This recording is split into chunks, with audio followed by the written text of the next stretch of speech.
श्री गणेशाय नमः. श्री सरस्वते नमः.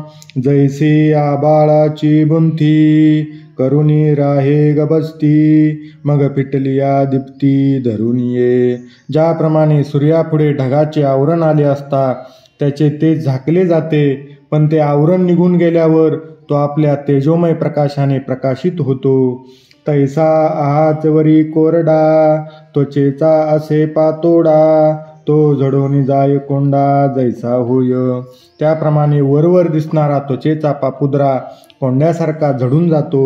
मग काश्मीरीचे स्वयंब का रत्नबीजा निघाले कोंब, अवयव कांतीची भांब तैसी दिसे. मग स्वयंभू स्फटिकाचे असावे किंवा रत्नाच्या बीजालाच कोंब निघावा, अशाप्रमाणे त्या योग्याच्या शरीराच्या कांतीची झाक दिसते.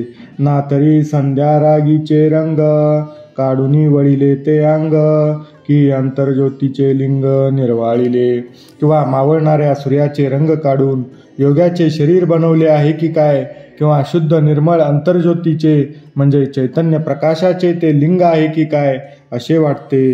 कुंकुमाचे भरीव सिद्धरसाचे ओतीव, मज पाहता सावेव शांतीची ते. संपूर्ण भरीव केशराचेच किंवा सिद्ध केलेल्या पारदाचे ओतलेले म्हणजे हरगौरी सृष्टीतील, किंवा मला तर वाटते की प्रत्यक्ष शांतीनेच ते शरीर धारण केले की काय.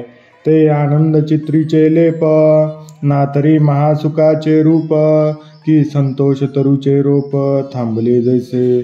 आनंदाच्या चित्रात भरलेला रंग होय, किंवा ब्रह्मसुखाने धरलेले रूप होय, किंवा संतोष वृक्षाचे लावलेले रोप होय. तो कनक चंपकाचा कळा की अमृताचा पुतळा, नानासा शिनला मळा कोळिकेचा. तो सोनचाप्याची कळी होय, किंवा अमृताचा पुतळा होय, अथवा कोमळपणाच्या भरास आलेला मळा होय.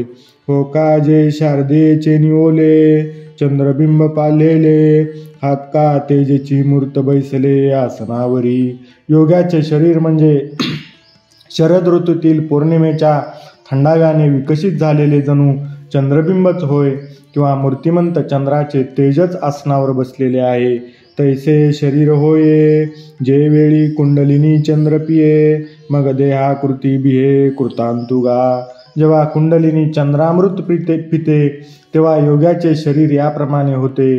त्या देहाच्या आकृतीला यमही भीतो. वार्धक्य तरी बहुडे तारुण्याची गाठी विगडे, लोपली उघडे बाळदशा. वार्धक्य मागे फिरते, योग्याच्या शरीराला जरा प्राप्त होत नाही, तारुण्यही राहत नाही. पूर्वीची गेलेली बाळदशा प्रगट होते. बाल्यदशेतील शरीराप्रमाणे योग्याचे शरीर अति कोमल असते. वयसा तरी येतुलेवरी एरवी बळाचा बळार्थू करी, धैर्याची थोरी निरुपमू. वयाच्या दृष्टीने योग्याचे शरीर बालस्वरूप असले तरी बलाच्या दृष्टीने ते मूर्तिमंत बलरूपच असते. त्याच्या धैर्याला उपमाच नसते. कनकद्रुमाच्या पालवी रत्नकळिका नित्य नवी, नखे तैसी बरवी नवी निगती. सुवर्ण वृक्षाच्या पानावर रत्नाची नित्य नवी कळी यावी, त्याप्रमाणे त्या योग्याला उत्तम नखे येतात. दातही आन होती परी अपाडे साने जती, जैसी दुबाई बैसे पांती हिरे यांची. दातही नवेच येतात, पण त्यांच्या बारीकपणाशी कोणाच्या दाताच्या बारीकपणाची तुलना करता येणार नाही, इतके ते लहान असतात.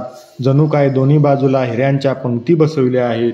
मानी कुलियांच्या कनिया साव्याची अनुमानिया, तैसिया सर्वांगी उदवती अनिया रोमांचिया. अनुसमान माणिकांच्या कळ्या म्हणजे अत्यंत लहान तुकडे असावे, तसे त्या योग्याच्या शरीरावर रोमांची सूक्ष्म अग्रे निघतात. करचरण तळे जैसिका रातोत्पले, पाखाळी होती डोळे काय सांगू. हातापायांचे तळवे तर तांबड्या कमळाप्रमाणे असतात, डोळे तर काय सांगू अत्यंत तेजस्वी होतात. निडाराचे निकोंदाटे मोतिये नावरती संपुटे, मग शिवनी जैसी उतटे शुक्ती पल्लवांची. पूर्ण वाढ झाली म्हणजे मोती शिंपल्याच्या पुडात समावत नाहीत, मग त्या शिंपल्याच्या पुंडातील शिवण उलते. तैसी पातियांची कवळीये न समाये, दिठी जाकडून निघो पाये, दिलीची परी होये गगना कवळती. त्याप्रमाणेच योगाची दृष्टी 2 पापण्यांच्या मिठीत मावेनाशी होते. ती व्यापक होऊन आवेशाने बाहेर निघू पाहते. ती पूर्वीचीच दृष्टी असते, पण ती आकाशालाही कवळू पाहते. ऐके देह होय सोनियाचे, परी लागवये वायूचे, जे आप आणि पृथ्वीचे अंशु नाही. अर्जुना ऐक, देह सुवर्णमय कांतीचा होतो, पण वायूप्रमाणे हलका असतो. कारण देहाच्या जडपणाला कारण असणारे पृथ्वी आणि आप या भूतांचे अंश त्या शरीरात नसतात.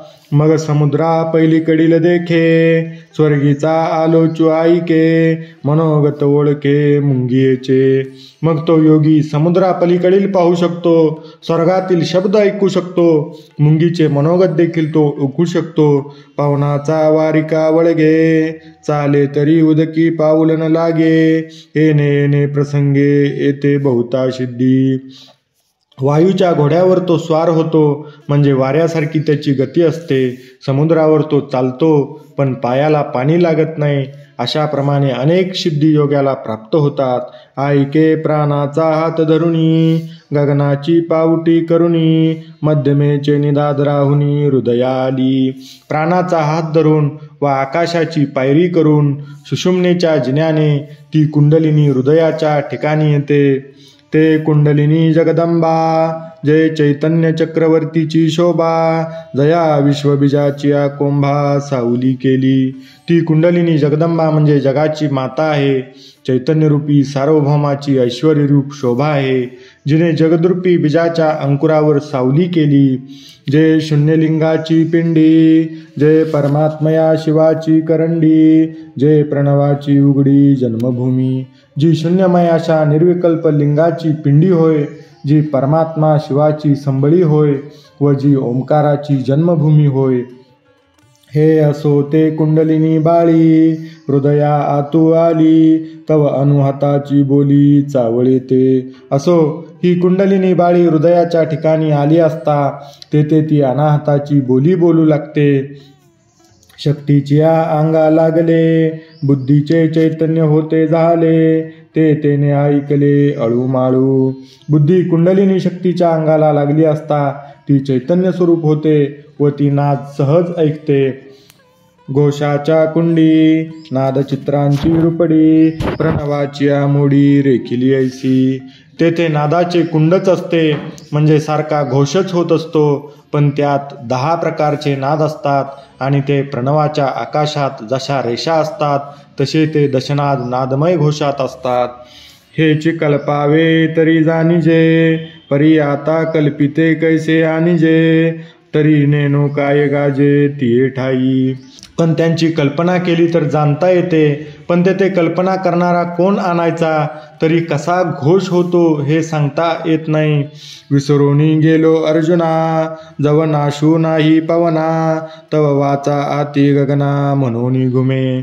पण अर्जुना, सांगावयाचे राहिले ते हे की जोपर्यंत प्राणवायूचा लय होत नाही तोपर्यंत आकाशात शब्द होतो, म्हणून नाद तेथे राहतो. तया अनाहताचे निमेगे, मग आकाश दुमदुमो लागे, तव ब्रह्मस्थानीचे बेगे फिटले सहजे. त्या अनाहत नादातील 10व्या मेघाख्य नादाने आकाश दुमदुमून जाते व ब्रह्मस्थानाचा मार्ग मोकळा होतो. ऐके कमळ गर्भाकारे, जे महदाकाश दुसरे, जैत चैतन्य आधातुरे करुण्यासी जे. अर्जुना ऐक, जे कमळाच्या गर्भाच्या आकाराचे आहे व जे दुसरे महाकाशच म्हणता येते, असे जे हृदयाकाश, तेथे भक्तीशी ऐक्य पावण्याकरता चैतन्य हे उत्कंठितच होत असते. तया हृदयाच्या परिवरी, कुंडलिनिया परमेश्वरी, तेजाची शिदोरी विनियोगिली. मग त्या हृदयाच्या घरी कुंडलिनी शक्ती परमेश्वराच्या ठिकाणी आपल्या तेजाची शिदोरी चैतन्याला अर्पण करते. बुद्धीचे निशाके, हात बोने निके, द्वैत जेतन देखे तैसे केले. बुद्धीच्या शाखेसह शिदोरीचा उत्तम नैवेद्य अर्पण करून तेथे द्वैताचा मागमूसही दिसणार नाही असे करून टाकते. निजकांती हरविली, मग प्राणूची केवळ झाली, ते वेळी कैसी गमली म्हणावी पा. आपले ते समर्पण करून ती कुंडलिनी शक्ती केवळ प्राणस्वरूप होऊन राहते, तेव्हा ती कशी दिसते असे म्हणता येईल ते सांगतो. हो का जे पवनाची पुतळी पांगुरली होती सोनसळी, ते फेडून या वेगळी ठेविली तिया. एखाद्या वायूच्या केलेल्या बाहुलीला सोन्यासारखा पितांबर पांघरावा व तो सोडून मग तिला वेगळे करून ठेवावे. ना तरी वायूचेने अंगे झगटली, दीपाची दिटी निवटली, का लकलकोन हरपली वीज गगनी. किंवा वायूची झुळूक लागून दिव्याची ज्योती विझली जावी, अथवा आकाशात वीज चमकून एकदम आकाशातच नाहीशी व्हावी. तैसे हृदय कमळवेरी, दिशे जैशी सोनियाची सरी, ना तरी प्रकाश जळाची जरी वाहत आली. त्याप्रमाणे हृदय कमलावरती सोन्याच्या सरीसारखी दिसते, किंवा प्रकाशरूप जळाचा थोडासा झरा वाहत असावा. मग ते हृदयभूमी पोकळे, जिराली का एके वेळे, तैसे शक्तीचे रूप मावळे शक्तीची माझी. मग तो हृदयरूपी भूमीच्या पोकळीत एकदाचा जिरावा, त्याप्रमाणे शक्तीचे रूप शक्तीतच मावळते. तेव्हा तरी शक्तीची म्हणजे, एरवी तो प्राणू केवळ जाणिजे, आता नादबिंदूने निजे कळा ज्योती. तेव्हा तरी ती शक्तीच म्हटली जाते, एरवी ती प्राणरूपाने जाणली जाते. या ठिकाणी नादबिंदू कळा ज्योती हा प्रकार किंवा भेद काही एक राहत नाही. मनाचा हनमारू का पवनाचा आधारू, ध्यानाचा आदरू नाही परी. मन मारावे लागत नाही, वायूचा आधार घ्यावा लागत नाही, किंवा ध्यानाचाही आदर राहत नाही, म्हणजे ध्यान करावे लागत नाही. हे कल्पना घे सांडी, ते नाही ये परवडी, हे महाभूतांची फुडी आठणी दे का. एक कल्पना करायची किंवा एखादी कल्पना सोडायची हाही प्रकार या स्थितीत होत नसतो. ही स्थिती म्हणजे पंचमहाभूतांची स्पष्ट आठणी किंवा लय होय. याला लय योग असे म्हणतात. पिंडे पिंडाचा ग्रासू, तो हा नाथ संकेतीचा दंशू, परी दावून गेला उद्देशू श्री महाविष्णू. पिंडाने म्हणजे चैतन्यमय देहाकृतीने, पिंडाचा म्हणजे पंचभौतिक देहाकृतीचा, ग्रास म्हणजे नाश करण्याचा. हा नाथ संप्रदायात जो अद्वैत दृष्टीचा अनुभव घेण्याचा मार्ग आहे, त्याचा भगवंतांनी हेतुपूर्वक थोडा उल्लेख केला. तया ध्वनिताचे केने सोडूनी, यथार्थाची घडी झाडूनी, उपलविली म्या जाणुनी ग्राहिक श्रोते. त्याच उल्लेखरूपी मालाची घडी तुम्हा संतांसारखे गिराईक पाहून मी संपूर्ण उकलून दाखवली. श्लोक. युंजनेवं सदात्मानं योगी नियत मानसा, शांतिं निर्वाण परमां मच्छंतामधी गच्छती ज्ञानोबा तुकाराम. ऐके शक्तीचे तेज जेव्हा लोपे, तेत देहाचे रूप हारपे, मग तो डोळ्या माझी लपे जगाचिया. अर्जुना ऐक, जेव्हा शक्तीचे तेज नाहीसे होते, तेव्हा मग देहाचे पंचभौतिक स्थूल रूपी राहत नाही. मग तो योगी जगाच्या डोळ्यामध्ये लोपू शकतो, म्हणजे तो असून देखील लोकांच्या डोळ्यांना दिसत नाही. एरवी आदिलाची ऐसे, सावयव तरी असे, परिवायूचे का जैसे वळिले होय. एरवी पूर्वीप्रमाणेच त्याचे शरीर सावयव दिसते, पण जणू काय वायूचेच बनले आहे असे ते होते. ना तरी कर्दळीचा गाभा, बुंथी सांडोनी उभा, का अवयवची नभा उदयाला तो. किंवा केळीच्या गाभ्याचा भाग जसा वरील पापुद्रे निघाल्यानंतर उभा असावा, किंवा आकाशालाच अवयव व्हावे, तसा तो योगी राहतो. तैसे होय शरीर, तैते म्हणजे खेचर, हे पद होता चमत्कार पिंडजनी. याप्रमाणे योग्याचे शरीर झाले असता योगी आकाशात संचार करीत असतो, व हे पद त्याला प्राप्त झाले असता शरीरधारी जीवांना तो चमत्कार वाटतो. देखे साधकू निघोनी जाये, मागा पाऊलांची ओळ राहे, ते ठाई ठाई होये आणि मादिक. अर्जुना पहा, योगाचा अभ्यास करणारा साधक अभ्यास करीत पुढे निघून जातो, पण जाताना मागे त्याच्या पावलांच्या चिन्हांची जी रांग राहते, तेथे ठिकठिकाणी अनिमादिक सिद्धी असतात. म्हणजे योगाच्या मागे अनिमादिक सिद्धी धावत राहतात. समाधी साधणाऱ्याने सिद्धीच्या नादी लागू नये असा या चरणाचा अर्थ आहे. परी तेने काय काज आपण या, अवधारी ऐसा धनंजया, लोपाती भूतत्रया देहीचा देही. पण या सिद्धीचे आपल्याला काय करायचे? पुढे ऐक. याप्रमाणे देहातील पृथ्वी, आप, तेज या तीन भूतांचा देहातच लय होतो. पृथ्वी ते आप विरवी, आपा ते तेज जिरवी, तेजा ते पवनु हरवी हृदया माझी. पृथ्वी आपात विरते, आपाला तेज खाते व तेजाला हृदयामध्ये वायू खातो. पाठी आपण एकला उरे, परी शरीराचे अनुकारे, मग तोही निघे अंतरे गगना मिळे. नंतर नुसता प्राणवायू राहतो, पण तो शरीराच्या आकाराचा होऊन राहतो. मग पुढे तोही आत आकाशात मिळण्याकरता जातो. पुंडलिक वरदा हरिविठ्ठल. श्री ज्ञानदेव तुकाराम पंढरीनाथ भगवान की जय. माऊली ज्ञानेश्वर महाराज की जय. जगद्गुरु तुकाराम महाराज की जय. बोल बजरंग बली की जय. जय जय रघुवीर समर्थ.